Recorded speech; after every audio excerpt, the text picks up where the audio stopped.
রাত গভীর হয়ে আসে। হঠাৎ চাঁদের আলোয় একটা মস্ত পাখির ডানার ছায়া পড়ল বাড়ির উপর। হ্যাঁ গিন্নি, শুনতে পাচ্ছ? ও ও ও কিসের শব্দ গো? কেউ যেন দরজা ধাক্কাচ্ছে, ধারালো কিছু দিয়ে দরজায় আঁচড়াচ্ছে। আমার খুব ভয় করছে গো। হ্যাঁ হ্যাঁ, কে কে কে শব্দ করে? অমনি একটা কাকের কর্কশ ডাক শোনা গেল। দরজাটা ধাক্কা খেতে খেতে দড়াম করে ভেঙে গেল।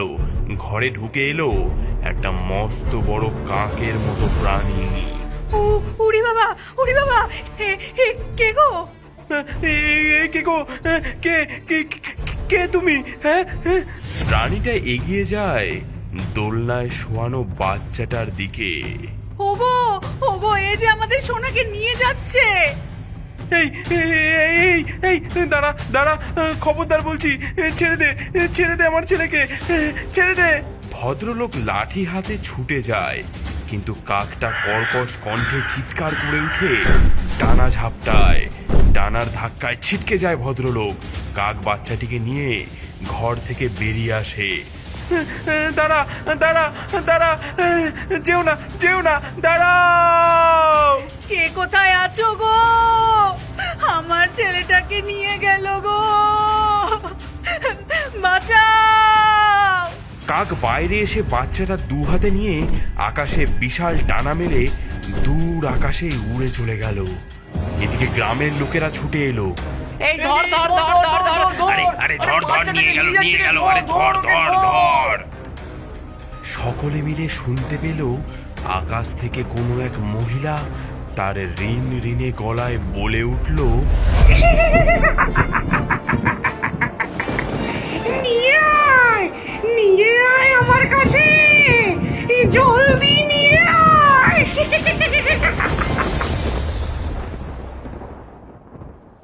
আরে চলো চলো ভায়া, চলো একটু জলদি চলো, নাতিকে চোখে না দেখা অবধি শান্তি হচ্ছে না যে। উফ, তুমি দেখছি একেবারে নাতি নাতি করে পাগল হয়ে উঠেছো। তা হব না, 10টা নয় 5টা নয়, একটা মাত্র নাতি। ও আমার 7 রাজার ধন, এক মানিক।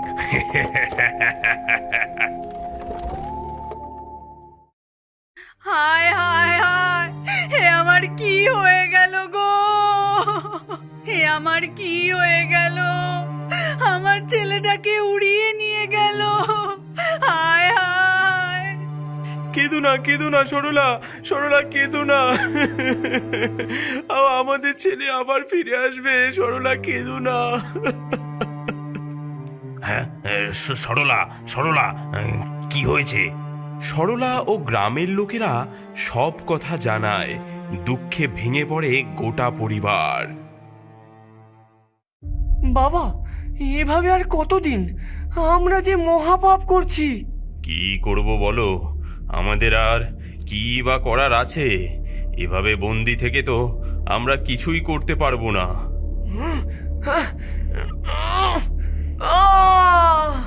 পারবে না, ও গরাদ জাদু মন্ত্র দিয়ে তৈরি করা। অপেক্ষা করো, ঈশ্বর ঈশ্বর নিশ্চয়ই কোনো উপায় বের করে দেবেন। এক জায়গায় কাকেরা মানুষের বাচ্চাদের এক মন্ত্রপুত কাকের ডিমের ভেতর পুড়ে দিতে থাকে। কাকেদের সেনাপতি এসে জিজ্ঞাসা করে, আপনার আর কতগুলি বাচ্চা প্রয়োজন? অনেক অনেক বাচ্চা প্রয়োজন। এই ডিমের ভিতর বাচ্চাগুলো ঘুমিয়ে থাকবে, তারপর একদিন ডিম ফুটে জন্ম নেবে কাকাসুরের দল। কাকাসুর? কি এই কাকাসুর? কাকাসুরের শক্তি অনেক বেশি, ওদের মায়াবী ক্ষমতা আছে। ওরা আমাকে মা বলে ডাকবে, আর ওদের সেনা বানিয়ে আমি আক্রমণ করব পৃথিবীতে। ও, তবে এই আপনার ইচ্ছে? হ্যাঁ, এখন যাও, আরো বাচ্চা নিয়ে এসো।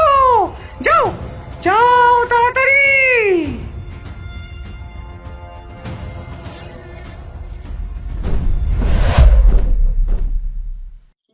জঙ্গলের রাস্তায় এক দম্পতি তাদের ছোট্ট সন্তানকে নিয়ে বাড়ি ফিরছে। যাক বাবা, ডাক্তার বলেছে চিন্তার বিশেষ কিছুই নেই। হ্যাঁ, ও ওষুধগুলো খাইও নিয়ম করে, আর যত্ন নিও। সে আর তোমাকে কিছু ভাবতে হবে না অত। হ্যাঁ, কি দেখছো? গাছে গাছে এত কাক দেখছো? আকাশে কালো রঙের বিশাল ছায়া দেখা গেল। হঠাৎ নেমে এলো বড় বড় কাক।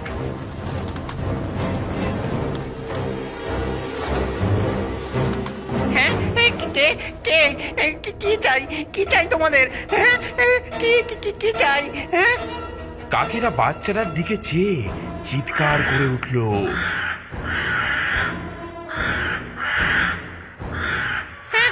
না না, কিছুতেই দেবো না। না না, কে কে কে কোথায় আছো? কে কোথায় আছো? বাঁচাও, বাঁচাও! কাকেরা ঘিরে ধরে ঠোকরাতে লাগলো দুজনকে। তারপর হাত থেকে বাচ্চাটাকে কেড়ে নিয়ে বিশাল ডানা মেলে উড়ে গেল ফের আকাশে।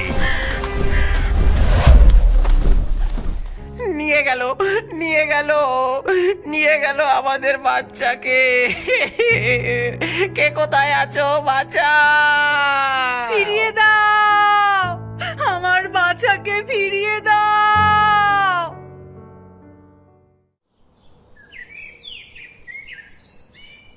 যা বোঝা যাচ্ছে, কাকেরা শুধু ছোট ছোট বাচ্চাদেরই তুলে নিয়ে যাচ্ছে। হ্যাঁ, ঠিক ঠিক। আজ থেকে যাদের ঘরে ছোট বাচ্চা আছে তাদের ঘরের আশেপাশেই আমরা পাহারা দেব। ওই কাকেদের আমাদের ধরতেই হবে। হ্যাঁ, তান্ত্রিক মশাই ঠিক বলেছেন। মহারাজ, সে সেনাপতি যে। ডাইনির আসল লক্ষ্য বুঝতে পেরেছি মহারাজ। সে কাকাসুরের সেনা তৈরি করতে চায়। হায় ঈশ্বর, সে যে ভারী ভয়ানক। আমাদের কিছু করতে হবে মহারাজ। এই নিন মহারাজ, আমি ডাইনির ঘর থেকে চুরি করে এই চাবি নিয়ে এসেছি। খোলো খোলো, তাড়াতাড়ি গরাদ খোলো। চাবি ব্যবহার করে রাজকুমারের গরাদ খুলে গেল, কিন্তু মহারাজের গরাদ খুলল না। শয়তান ডাইনি দুটো গরাদের দুটো চাবি রেখেছে। এটা রাজকুমারেরটা মহারাজ, আপনার চাবিটা আমি খুঁজে পাইনি। ঠিক আছে, কোনো ব্যাপার না। রাজকুমার, তুমি যাও, পৃথিবীর লোকেদের সাহায্য করো। বাবা, নিজের খেয়াল রেখো, আমি যাই। শুয়ে পড়ো মিথিলা, মেয়েটাকে বুকের কাছে রেখে শুয়ে পড়ো। তুমিও শুয়ে পড়ো, বড় ভয় আছি গো। ভয় নেই, গ্রামের সবাই বাইরে পাহারায় আছে। রাত গভীর হয়, বিশাল টানার ছায়া পড়ে বাড়িতে।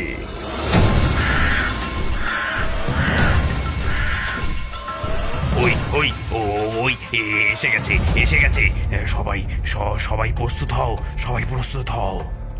আমরা প্রস্তুত আছি। আমরা প্রস্তুত। আক্রমণ করো। হামলা! হঠাৎ ঝোপের আড়াল থেকে বেরিয়ে এসে সকলে লাঠি ঝাঁটা নিয়ে আক্রমণ করে কাকেদের উপর। কাক ও ডানার ঝাপটায় সকলকে ধাক্কা দিয়ে ফেলে দিতে থাকে। মারো মারো মারো মারো মারো মারো মারো! ওরে বাবারে, ঠুকরে দিল। ও বাবা গো! থামো, সকলে থামো! রাজকুমারের আদেশ, থামো! ফিরে যাও তুমি, এটা আমার আদেশ। আর গিয়ে ডাইনিকে বলো আমি থাকতে কোনো শিশুকে তুলে নিয়ে যেতে দেব না। ফিরে যাও বলছি। কাকটি আরেকবার ডেকে ফিরে গেল আকাশে। কে আপনি? আমাদের বাঁচানোর জন্য ধন্যবাদ। আপনাদের মতোই কাকেদেরও একটা রাজ্য আছে, আর আমি সেই রাজ্যের রাজকুমার। আপনাদের কাকেরা আমাদের ছোট ছোট ছেলে মেয়েদেরকে কেন তুলে নিয়ে যাচ্ছে?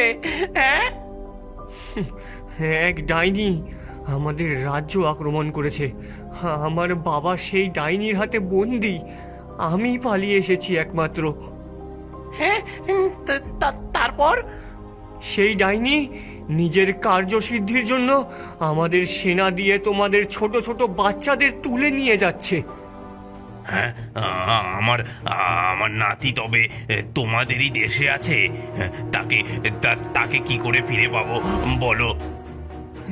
এখনো সবাই ঠিক আছে, তবে বেশি দেরি করলে সব বাচ্চারাই কাকা সুরে বদলে যাবে। তখন তাদের ফেরানো খুব মুশকিল হয়ে যাবে। আমি ফিরিয়ে আনবো আমার নাতিকে, আমি নিজে ফিরিয়ে আনবো এই দেশে। কিন্তু কিন্তু আপনি কে? আজ থেকে 20 বছর আগে লোকে আমায় তুঙ্গনাথ তান্ত্রিক বলে চিনতো। 20 বছর হলো আমি তন্ত্র সাধনা ছেড়েছি, তবে নাতিকে বাঁচাতে আমি আবার তান্ত্রিক রূপে ফিরবো। বেশ, তবে আমাকে একটু বিশ্রাম নিতে হবে। কাল সকালে আমরা রওনা দেব। আর হ্যাঁ, গ্রামের সকলের বাড়ির সামনে একটা করে কাকতাড়ুয়া বানিয়ে রাখুন। কাকেরা ওটিকে ভয় করে। রাজকুমারের কথা মতো সকলে তাই করলো। আপনি 20 বছর আগে তন্ত্র সাধনা ছাড়লেন কেন? সেও এক কাহিনী, শুনবেন? নিশ্চয়ই। কঠিন তপস্যা করে আমি শ্যামা সুন্দরী দেবীর থেকে পেয়েছিলাম যক্ষ দণ্ড। সেই দণ্ডের শক্তির কাছে যে কোনো অশুভ শক্তি নাশ হতো। একবার এক গ্রামে এক ডাইনির উপদ্রব শুরু হয়। আমি সেখানে যাই এবং ডাইনিকে প্রায় বন্দি করে ফেলি। ছেড়ে দে আমায় তান্ত্রিক, ছেড়ে দে, নইলে এই মেয়ের সর্বনাশ করে দেব। সর্বনাশ তো তোর হবে রে এবার। ভালোই ভালোই বলছি, মেয়েটাকে ছেড়ে দে। আমার মেয়েটাকে মেরে ফেলবে যে। আপনার পায়ে পড়ি, ওই ডাইনিকে যেতে দিন। আমাকে আমার কাজ করতে দিন দয়া করে। ওকে যেতে দিলে ও আপনার মেয়েকে ছাড়বে না।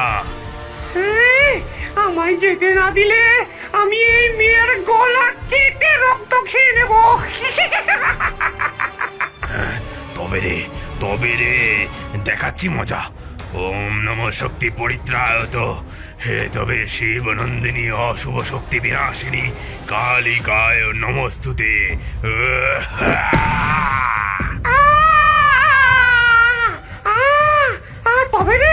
তবে রে দেখ মেয়েটার কি হাল করি। মা বাঁচাও! না না, থামুন, আপনি থামুন। মেয়েটাকে মেরে ফেললো যে। এমন সময় আমার হাতের যক্ষদণ্ডের চোখ জ্বলে উঠল। এক জাদু শক্তি বেরিয়ে আসলো তার থেকে। কিন্তু মেয়েটির বাবা আমাকে থামাতে গিয়ে যক্ষদণ্ডের মুখ দিল ঘুরিয়ে। জাদু শক্তি গিয়ে লাগলো ঘরের মাথার খড়ের চালে। দাউ দাউ করে জ্বলে উঠল গোটা বাড়ির চাল। তারপর বাড়ির জ্বলন্ত চাল ভেঙে পড়ে মেয়েটি মারা যায়, আর ডাইনিও এদিকে পালিয়ে যায়। সঙ্গে যাওয়ার সময় নিয়ে যায় আমার যক্ষ দণ্ডটিও। গ্রামের সকলে আমাকেই দায়ী করে মেয়েটির মৃত্যুর জন্য। বলেন কি, যক্ষদণ্ড নিয়ে যায়? আরে ওই ডাইনি তো যক্ষদণ্ড নিয়ে আমাদের কাকেদের রাজ্য আক্রমণ করে। এখন পৃথিবী আক্রমণের কথা ভাবছে সে। হ্যাঁ, এ সেই ডাইনি। বেশ, আমি একে উচিত শিক্ষা দেব তবে। গ্রামবাসীদের টাটা করে কাক রাজকুমারের পিঠে চেপে তান্ত্রিক চলল কাকের দেশে। জেগে ওঠ কাকাসুর, বাছা আমার, জেগে ওঠো এবার। ওদের জাগার আগে তোকে ঘুম পাড়াতে এসেছি আমি। বাবা রে, কে এসেছে দেখো। এ যে সেই তান্ত্রিক। যক্ষদণ্ড ভারী কাজের জিনিস, কিন্তু দেখবি এর মজা। মজা তো তোকে আমি দেখাবো। তবে রে এই নে হি হা। যক্ষদণ্ডের চোখ জ্বলে ওঠে, একটা আলোর রেখা ছুটে আসে তান্ত্রিকের দিকে। সাবধান তুঙ্গনাথ বাবু, সাবধান! ওম রক্ষা কালী কৃপাদায়ী জোর হস্তে নমস্তুতে হি হা। অমনি একটা রক্ষা কবচ তৈরি হলো তান্ত্রিকের চারিপাশে। ডাইনির জাদু ব্যর্থ হলো। এরকম দু পক্ষেরই লড়াই চললো বেশ কিছুক্ষণ।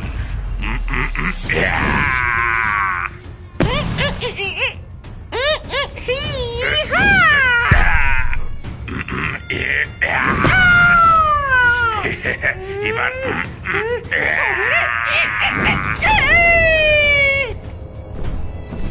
মহারাজ, ডাইনির ঘর থেকে এই এই আপনার গড়াদের চাবি পেয়েছি মহারাজ। তাড়াতাড়ি খোলো সেনাপতি, দেখি ওখানে কি অনর্থ হলো। তুই আমাকে হারাতে পারবি না তান্ত্রিক। এই দেখ, আমার কাছে যক্ষদণ্ড আছে। আর আর আমার কাছে আমার নাতির ভালোবাসা আছে, আর আমি তার জোরেই লড়বো। তাই লড়, তবে লড় দেখি। হি হা।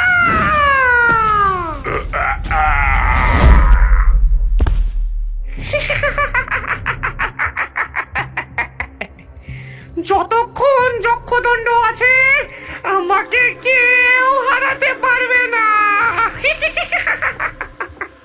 অমনি একটা পাখির থাবা উড়ে এসে ছিনিয়ে নিল যক্ষদণ্ড। ঠিক তাই, তবে এটা তোমার হাতে মানায় না ডাইনি বুড়ি। এই নাও, এই নাও তান্ত্রিক, শেষ করো ডাইনিকে। মহারাজ ডাইনির থেকে যক্ষদণ্ড ছিনিয়ে নিয়ে ছুড়ে দেয় তান্ত্রিকের হাতে। না না। ওম নমো শক্তি পরিত্রায়ত হে তবে শিব নন্দিনী অশুভ শক্তি বিনাশিনী কালিকায় নমস্তুতে। যক্ষদণ্ড থেকে তীব্র আলো বেরিয়ে গায়ে লাগে ডাইনির। ডাইনি ওখানেই ভস্ম হয়ে পুড়ে যায়। ওরে বাবা গো! জ্বলে গেলাম, পুড়ে গেলাম, বাঁচাও!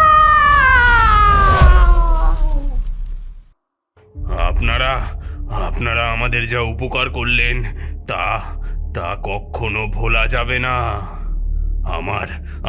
আমার নাতিকে শুধু ফিরিয়ে দিন, আমার নাতিকে ফিরিয়ে দিন দয়া করে। সকল কাকেদের আদেশ দিচ্ছি, ডিম থেকে সব বাচ্চাদের বের করে ফেরত দিয়ে দাও। কথা মতো কাকেরা ডিম থেকে বাচ্চাদের বের করে আনতে লাগলো। এমন সময় হঠাৎ একটা ডিম নড়ে উঠলো। কাকেরা কা কা করে উঠলো এবং ডিম থেকে বেরিয়ে এলো একটা বিরাট রাক্ষস। একই সাংঘাতিক দশা, একটি বাচ্চা কাকাসুরে পরিণত হয়েছে যে। তুঙ্গনাথ বাবু, এইটাই আপনার নাতি, কিছু একটা করুন তুঙ্গনাথ বাবু। কাকাসুর বিশাল ডানা ঝাপটে ডেকে উঠলো, তার মুখ দিয়ে আগুন বের হচ্ছে। কাকেরা ভয়ে পালাতে লাগলো। দাদু ভাই, ও দাদু ভাই, দাদু ভাই, দাদুকে চিনতে পারছো না? দাদু ঘুমোলো, নাতি ঘুমোলো, বর্গি এলো দেশে, ডাইনি বুড়ি ধান খেয়েছে, খাজনা দেব কিসে? কাকাসুর হঠাৎ শান্ত হয়ে যায় এবং ছলছল চোখে তাকায় তান্ত্রিকের দিকে। ওম মহামায়া জননী জগদ্ধাত্রী পিশাচ দলনী নমস্তুতে। একটি আলো কাকাসুরের গায়ে লাগতেই সে কোলের শিশুর রূপে বদলে গেল। রাজকুমার, যাও, সব কাক সৈন্যদের নিয়ে বাচ্চাদের তার মায়ের কোলে ফিরিয়ে দাও। আর তুঙ্গনাথ বাবু, আপনার উপকার কখনো শোধ হবে না। এই যক্ষদণ্ড আপনার হাতেই মানায়। আপনাকে আমাদের সৈন্য পৃথিবীতে পৌঁছে দেবে। তুঙ্গনাথ বাবু সব বাচ্চাদের সাথে নিয়ে ফিরে এলো গ্রামে। সকলে একসাথে বলে উঠল, তুঙ্গনাথ তান্ত্রিক যুগ যুগ জিও।